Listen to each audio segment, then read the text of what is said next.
In this art break, co-host AC sits down with Seattle's hip-hop duo Black Stax to talk about their new mixtape, Coin. They also have a great conversation about community and the power of creative process. But before that conversation, we have a quick art break that you can do from your couch, your yard, or on a walk around your neighborhood.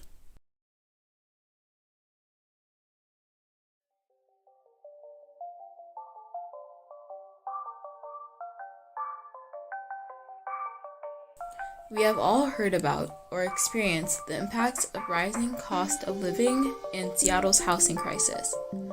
Even when conditions may force you to move neighborhoods or even cities, finding a place where you can feel at peace is important for our mental health and well-being. For this art break, all you have to do is take a minute to notice something you love or appreciate about where you live. It could be your favorite place in your house, your backyard, or the streets around your home. When you see something that makes you smile or feel at peace, take a picture. Just this simple act can remind you that even though things may not be perfect about wherever you are, remembering to take a few moments for yourself is important to help you feel grounded and stable. To appreciate the little things and to claim any small flashes of happiness that you can. AC took some photos of some of his favorite places in and around where he lives. What treasures can you find around your home? And now, check out the conversation with Jace, Ecaj, and Felicia Loud of Black Stax, and check out their most recent project called Coins. I'm here with Black Stax, amazing local dude. I've been a fan for a long time. Seen and heard lots of music coming from out of your camp. You have a new mixtape out, Black Stax. We have Jace, Ecaj, and Felicia Loud. You have a new mixtape out called Coins. What should old fans like me or people who are just new to the Black Stax world, what should they expect from this project? Great question. It is. Old fans should, I think archiving is really important because you get the dynamics of where Jace came from, the dynamics of where I came from, the collective of where we are now and where we're going. So I think they can look forward to just the journey.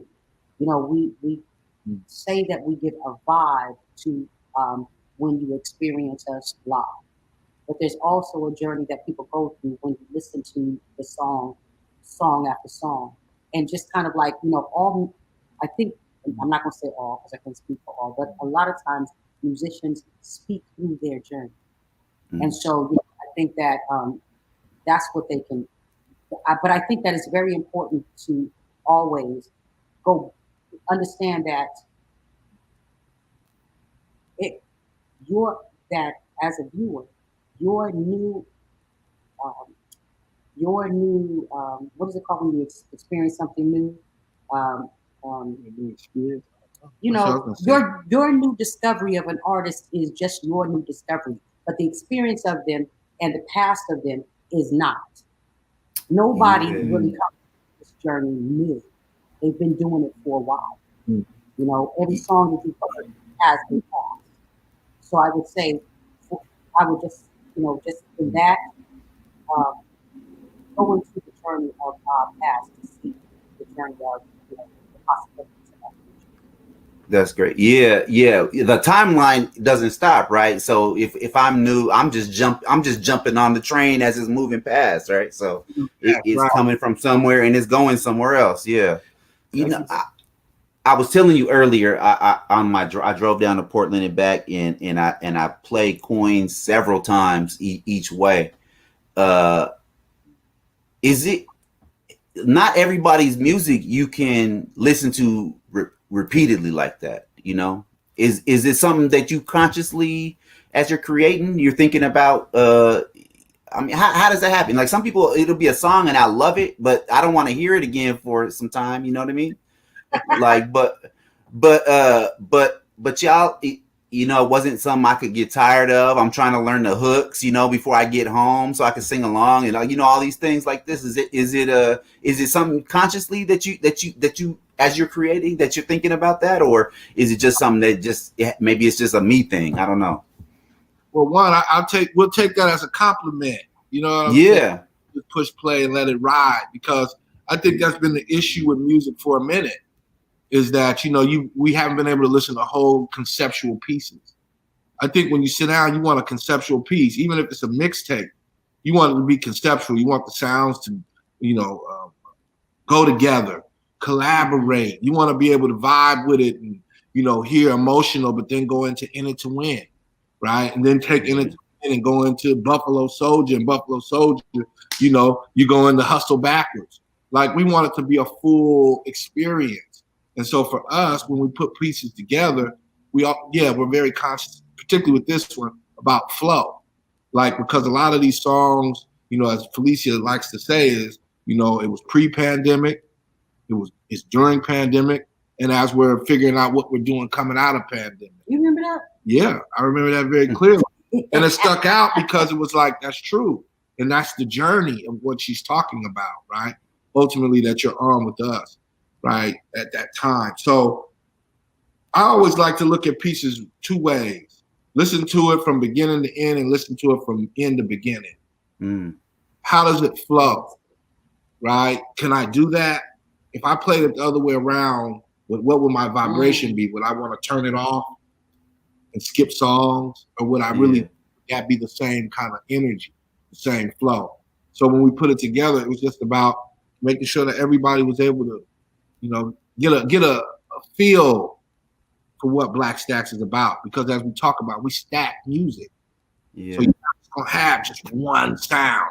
You're gonna have a lot of different feelings, a lot of like combination of sound. So Right. You talked earlier about the Black Stax live experience, and I feel like this project Coins, it really feels, you know, I know it was you recorded in a building somewhere, I assume, but it really felt like you know how it feels to be in the audience and watching y'all rock a stage. Is how do you capture that while you're indoors in you know, behind a microphone and there's no crowd there? How do you capture that same energy? You know,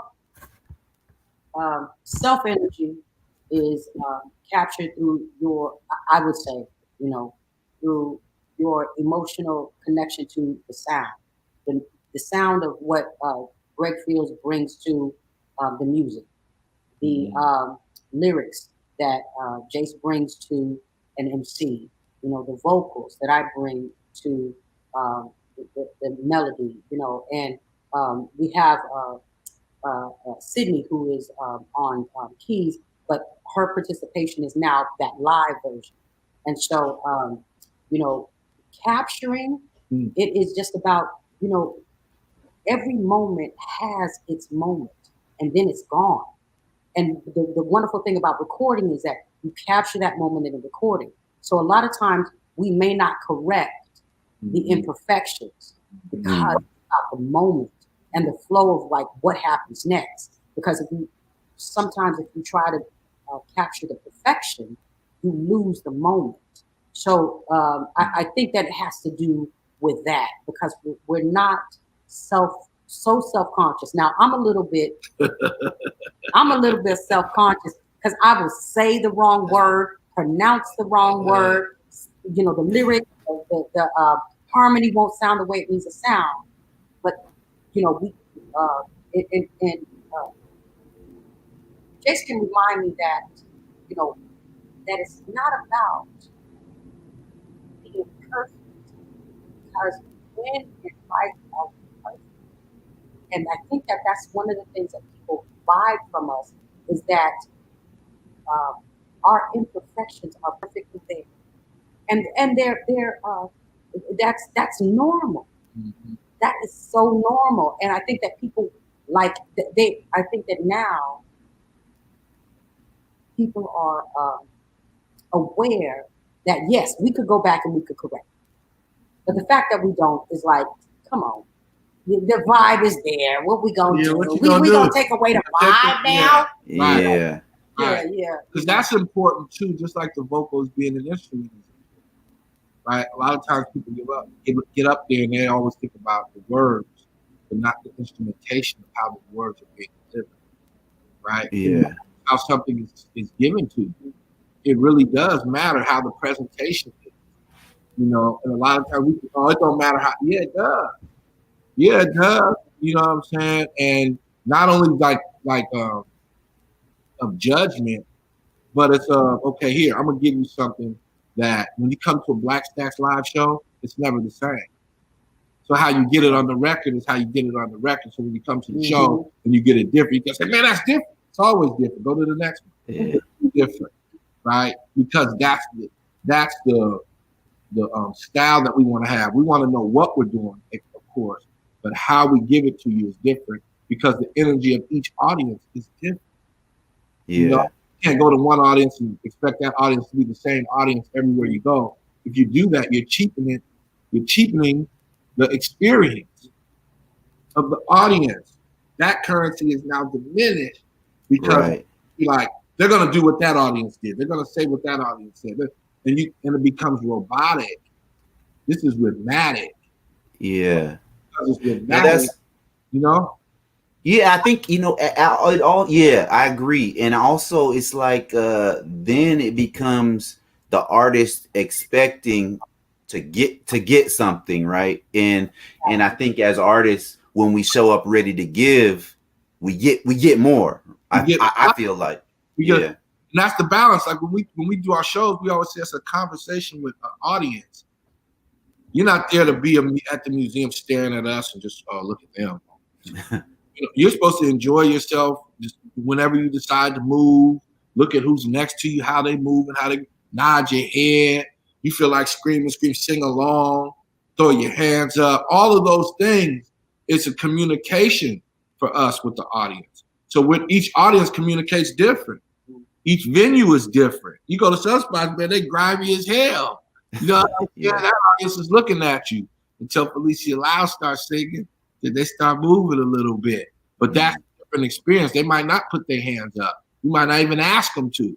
But we understand where that groove is, where they found their niche in that experience and conversation with Black Stax. That's what's up.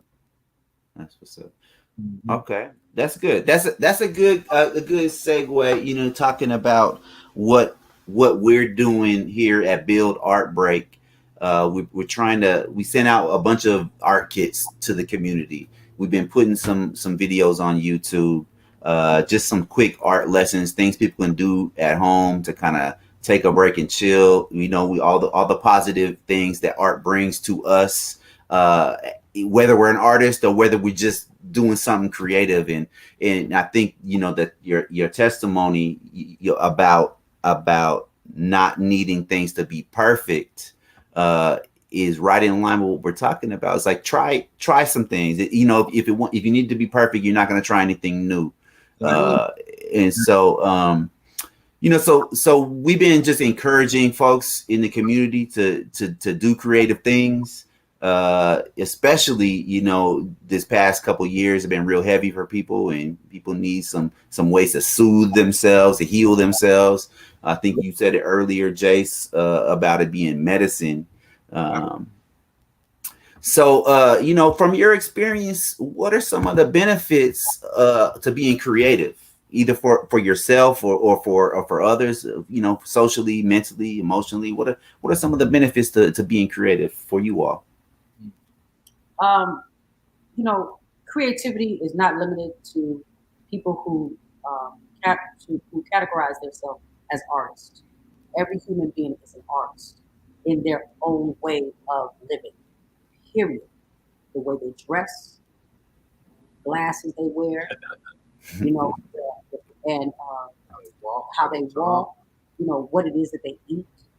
You know, how it is they speak to one another, and show Say the question again. It's right there. Yeah. What are some of the benefits to creativity? Some of the benefits is that the benefits of being creative. You know, Or what does it do for you? well, I mean, because being creative is being, because you know sometimes you don't create creativity, being creates creativity. So but when it comes down to like a question of the art form, the benefit is that you get to express, in terms of like this music, you can express uh, feelings that may not be yours, but that may be socially things that you don't want to talk about yourself, but you notice about other people that may need your assistance because you know you have a platform to be able to assist. And creativity is sometimes a form of assistance. And so, when you're able to understand that there's nothing in this world that doesn't grow from assistance, nothing. There's absolutely nothing that does not exist because of assistance. Right. And so when you come from that level, the benefit is to know that there is a growth after that. Period. Whether it's from this pandemic that we're living in, whether it's from what we had, from the acknowledgments that we're now seeing within this experience, whether it's from prior to, everything has the benefit of understanding that we need to go forward for the future, because we ain't gonna know it in the next 80 years. We're not gonna see it. Yeah. So being able to contribute as you live your creativity in the here and now is the benefit. You gotta be happy to wake up. That's the benefit. Yeah.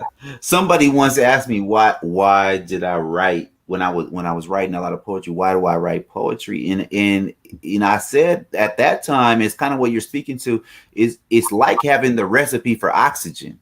You know what I mean? Like it's you get to live not just your own life, but you get to live all these other lives too, because you're really paying attention to what's going on with people emotionally, mentally, and trying to understand it, and then process it and put it back out in a way other people might understand it differently. And so it's really without doing that, I would just feel tightness, I guess, in my chest. I wouldn't be able to live and breathe. So it's sort of like, it's like having a recipe for oxygen is how I think of it. It's like, it's just a necessity. I like that. Yeah. I mean, you could, being the voice of the voiceless is so dope. Yes. People that have something to say. Yeah. A lot of these things that are happening on the planet that we live on. Right. Like if we look at just, the so-called justice system in America, which is a joke off the top, it's just a joke. Yeah. Right.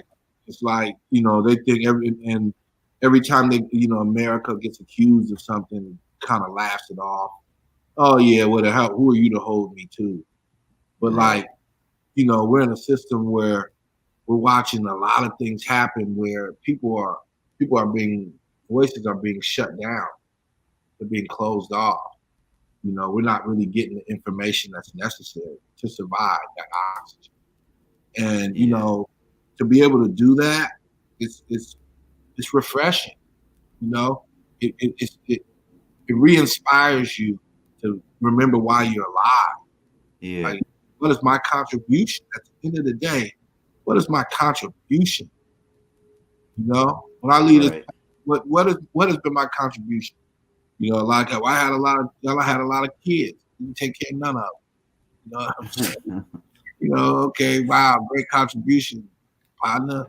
Yeah, right. I was in this position. I held this position for 20 years. Okay, and what other young person did you help? Did you mentor? Did you inspire? Did you give an opportunity to? Did you place in a position? Not just one. If you've been there 20 years, don't tell me one. Right. You helped? How many do you still stay in contact with? How many, if they seen you in the street right now, would punch you in the face? You know what I'm saying? Rob your ass, you know. I mean, for real. But Yeah.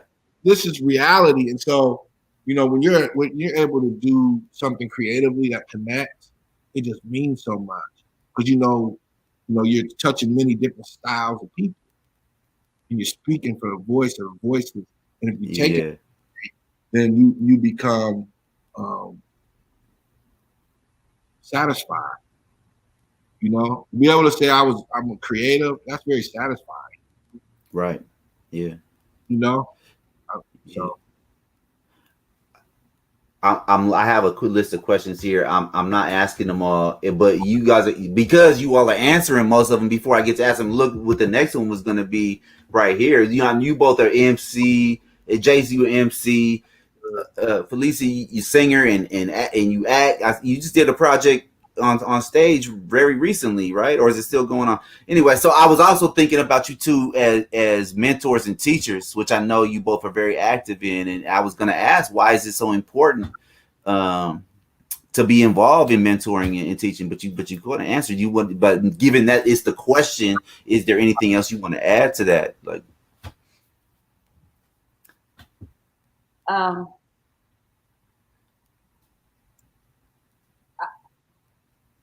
I struggle between the two, mentoring and teaching. uh-huh. I think that um, when I have the opportunity to be able to listen to my partner before we go into a meeting while he's mentoring, and I'm talking about Jace, right? So Mm, there's a difference because he is guiding students through what's going to be a long-term um, existence that they have a check-in.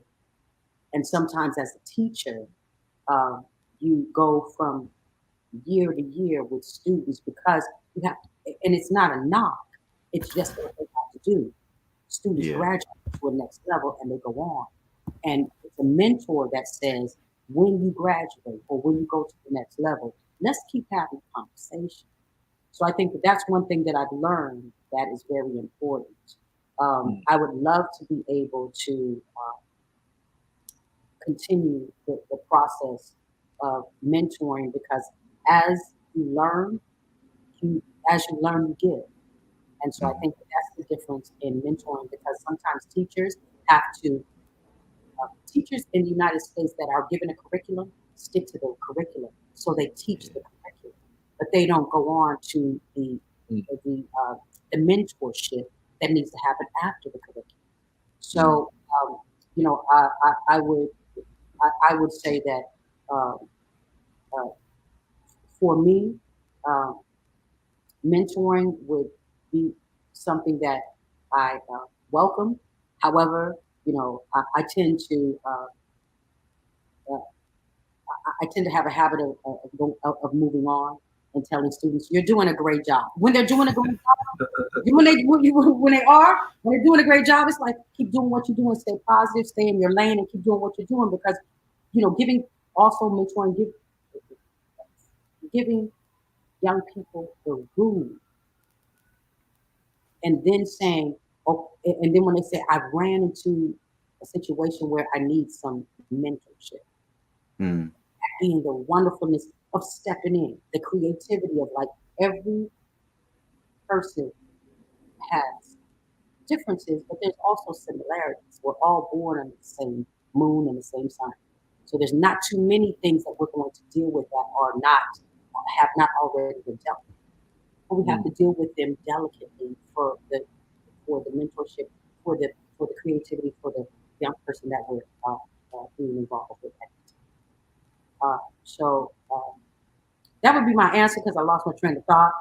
no, that's great. Like I said, you guys keep on talking, and I'm gonna keep crossing questions off my list because it's like it's a great conversation. Though I really, especially for you've been around the town like me for a long time and seeing y'all and never really sitting. I mean, I sat down with Jace when we worked together at Creative Justice and Beyond, and we had conversations like this. But I love talking to artists and see how they think about things and just getting to hear a little bit more about what they do and why they do it. And it's a chance for me to just express my love and appreciation for all the benefits that I've gained from even way back, thinking like Black Stax music feels so much about positivity and self-love and community, but not in that way like a don't worry, be happy, like is everything like, but more like all of this shit is going on out here, and in spite of that, here's this beauty. And I feel that when I see y'all rock a stage, when I bump into you in community, or when I'm stuck in traffic, between Portland and Centralia, and I get to hear coins for the third time, I get that positivity. So I just love that I get to sit down with folks and tell them that I appreciate their work, and then also hear what they think about creativity and what it can do for us as a people, as a community, and as individuals. So I love talking to y'all. The feeling is mutual. I don't know if we paused again. If you saw Felicia get up, her mom called, so this is live, record. That's important. Yeah. Get up and talk to your mom. You better get up and talk to your mama. You know what I'm saying? Yeah. But I just wanted to say a couple things around the teaching and mentoring piece that you and Felicia are talking about. Yeah, please. And one of the things that I learned a long time ago was the best teachers are also the best learners. Meaning that sometimes it's good to just be quiet and listen, observe, and if you pay attention and remember the signs and know the signs that you've experienced, or things that you've seen other people go through in life, and your job is to help guide a young person through, whether it's first grade or whether it's 11th grade, but your job is to guide them and prepare them for the next level of whatever that they're going to encounter in their life, then sometimes the best thing to do is to be quiet and listen. And so, I think there's some teachers that always believe that they're right. They always believe that they're giving somebody something and never getting anything. They become stained to the process of teaching because they start believing in the power of what a teacher is. Because it's a lot of responsibility, but it's also a lot of power. Because you could teach somebody wrong, give somebody some wrong information, and what that'll do in their life, and it'll affect them in a serious way. But like when Felicia was talking about giving room, like sometimes stand back and let the classroom be theirs. Majority of the time, let the classroom be theirs, and you're a participant. And your job is to make sure that they stay on the lines, to make sure that they get to the next level. How they get there may be different. So, how you learn is different. Some people like to be in front of people face to face. Some people like to be alone. Some people like to read. Some people want to hear it. Some people need to go through it. So how you learn is different. So if you allow that space in that room, then you allow them to really get an understanding of what they're learning, because they're teaching each other, and you're just guiding. You're guidance. You're supposed to be guidance. Not to say you don't get introduced to anything new. You're supposed to do that too. But you're also supposed to be guidance and not be like, I'm the be all, know all. Right? So I love those teachers that give space to right?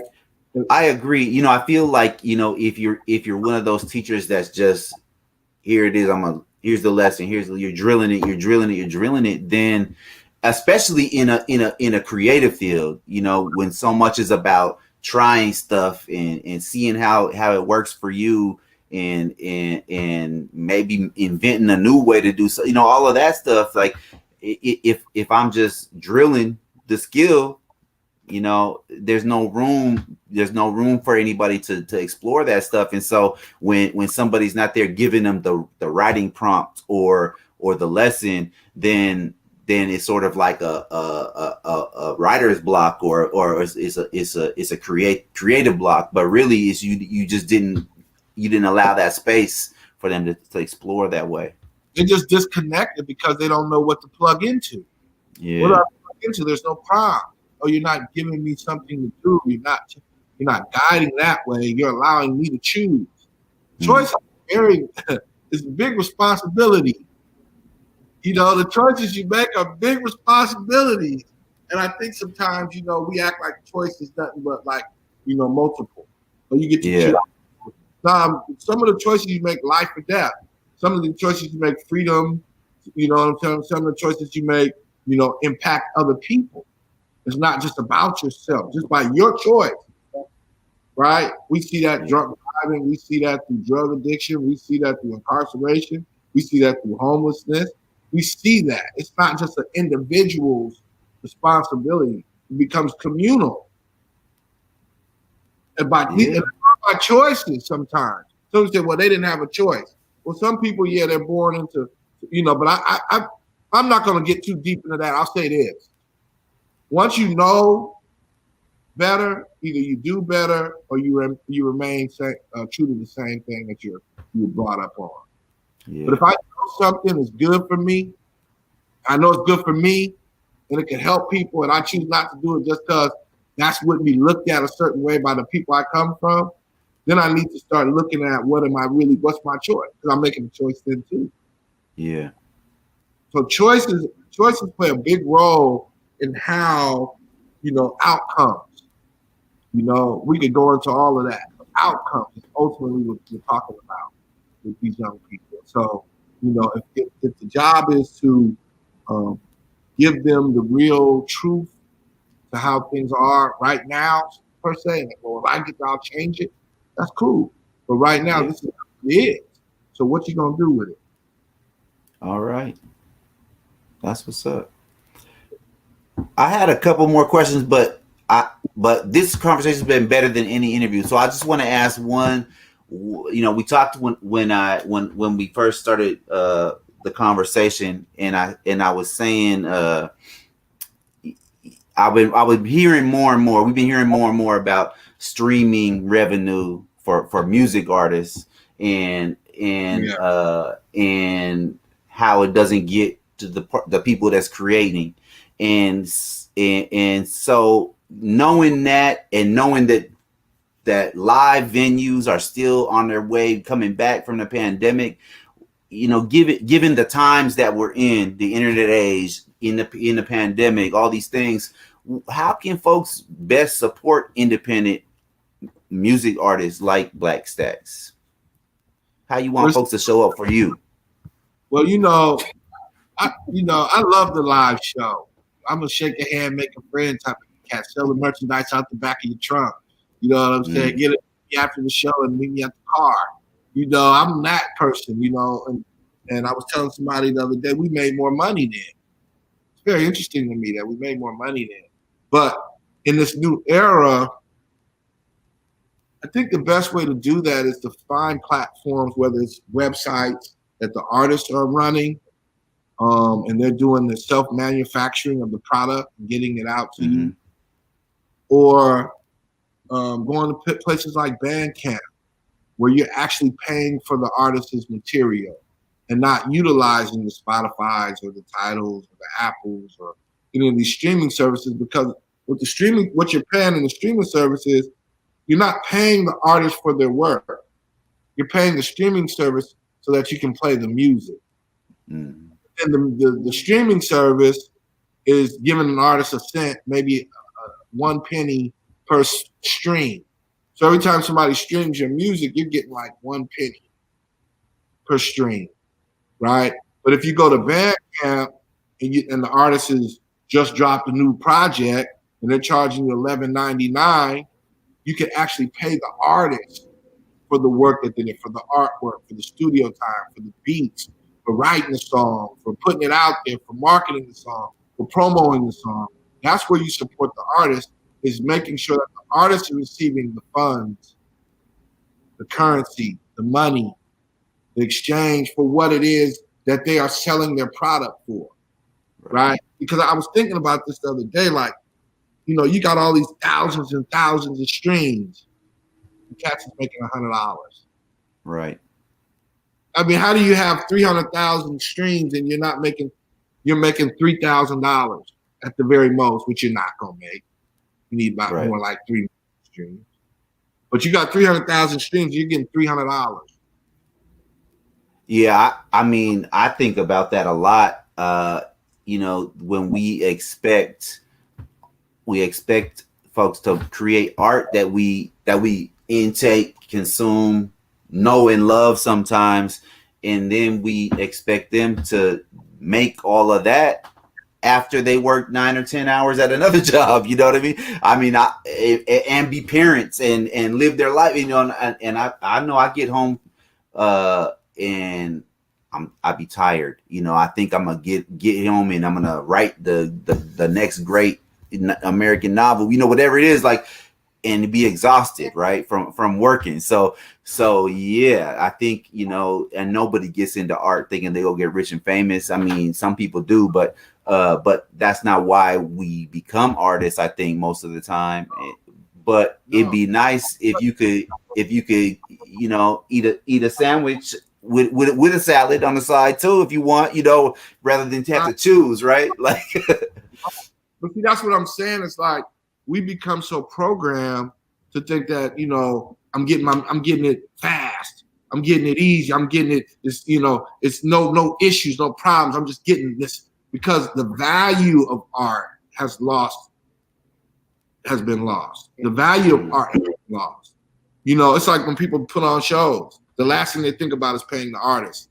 Unless you're an artist that's going to pull in so much amount of revenue for them, right? These spaces, you know, these local spaces, you know.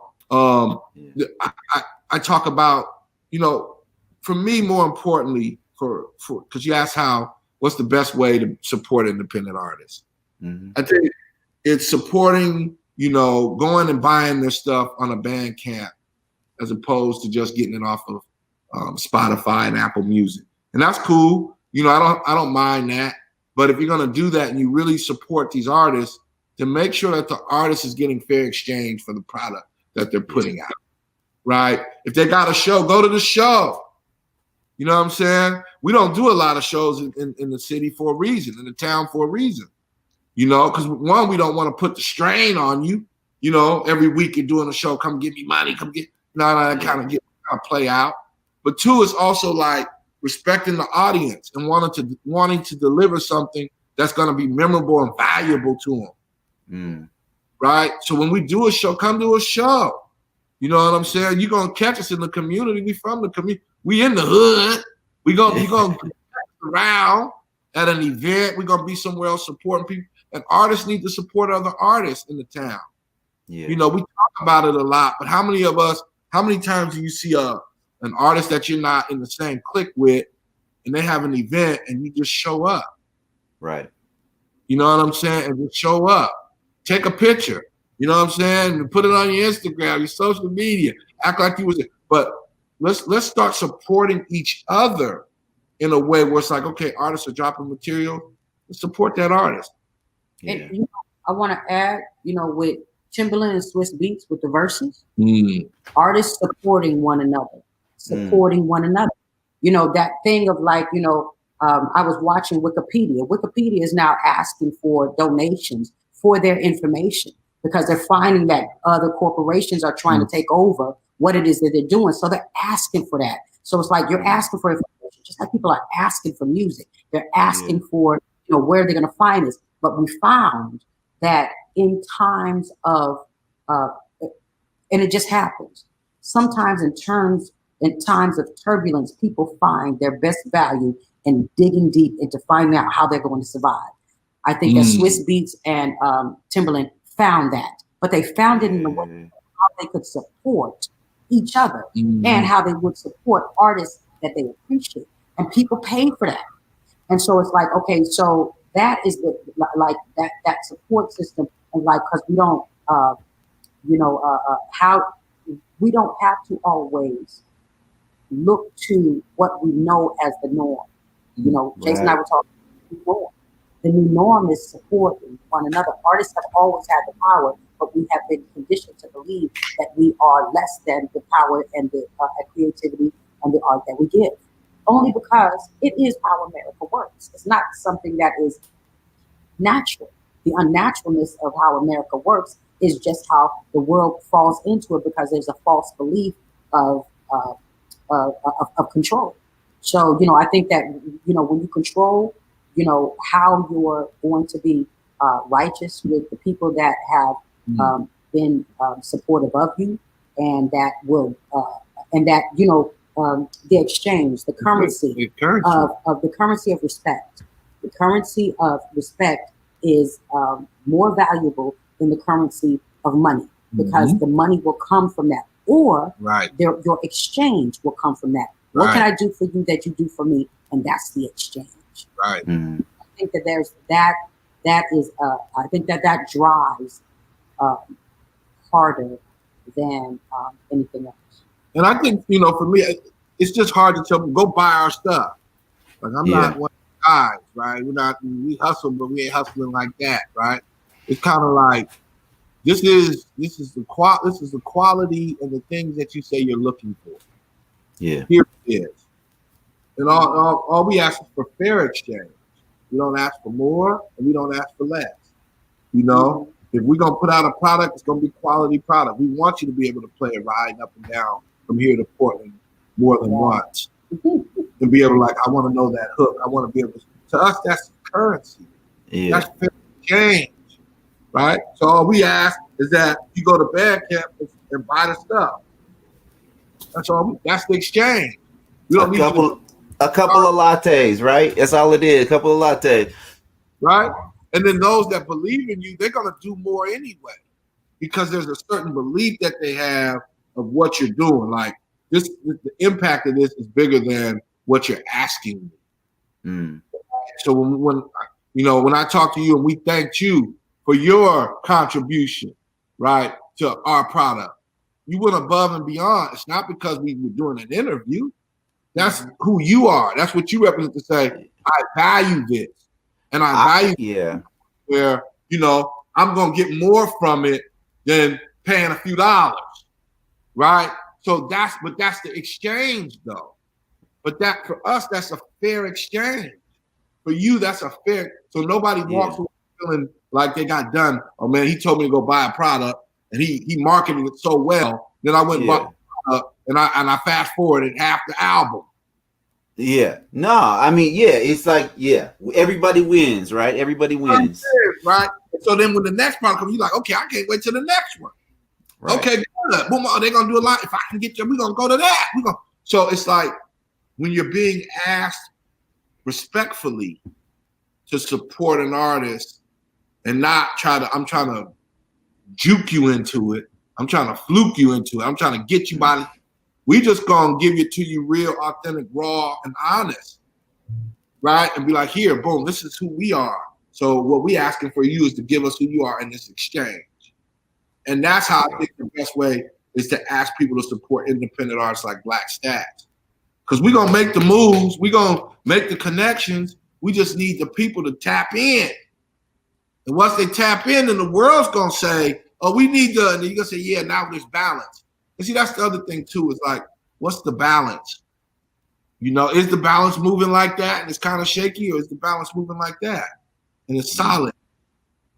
We just want people to be able to stand up tall, however they listen to the music, what they're getting from the music, and then just give us fair value for it, and we'll go on and keep it moving as long as we're blessed to do it, Yeah.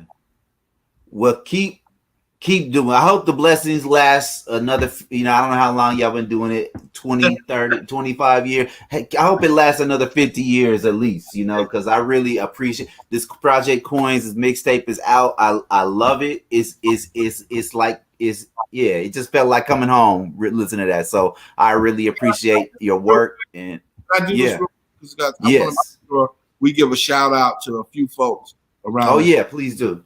I want to give a shout out to G Fields, who captured it, recorded it, mixed it, mastered it, put tracks on it. The half the tracks in G Fields. He had contributions from DJ Frequency, Jen Moore, who came in and played bass on River and played guitar on Manifesto. Then we had some other contributions from See No Good out in Florida, who's a producer who sent us some tracks.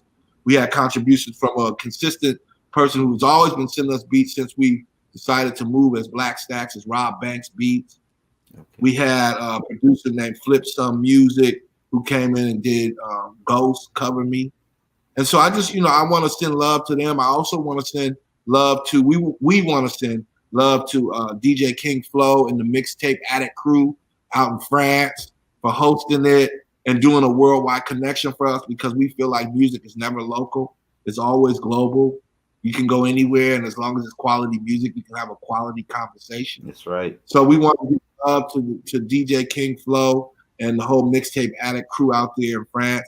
And to everybody who tapped in and streamed the music, bought the music, looked us up, went to our pages, waved at us while we was on live, and just gives us good energy and shares energy with us. We want to thank you, let you know we appreciate that.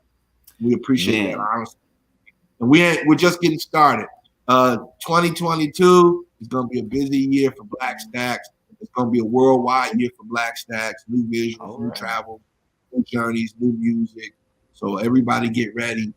We ready to stay Staxin'. See, all right, stay Staxin'. I was gonna tell folks, go cop the mixtape and the other projects. And if you're local, look out for the show. But it sounds like they don't even have to be local to Seattle to see a show in 2022. They might be coming to a corner of the globe near you.